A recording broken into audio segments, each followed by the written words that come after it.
Hey, welcome to VBA In this video lesson, I'll show you how to open a password-protected Excel file in VBA.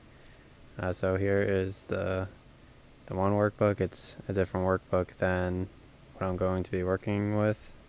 Here's the workbook I'm going to be opening right here. It's a password file.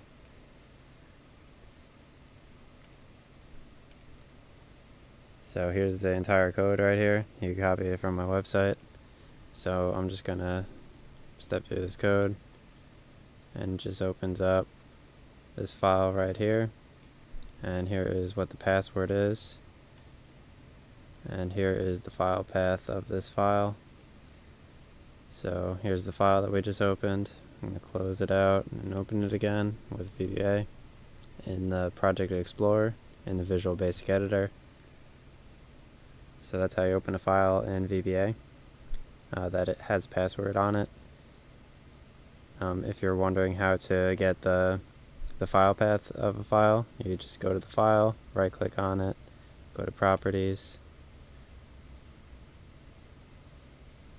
and then right here it has the location. You could just highlight that, copy it, paste it here, and then just write whatever the file name is right there.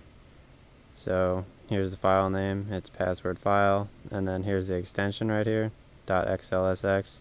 There are multiple extensions, so just write whatever the extension is. And then whatever the password is, you just write that there.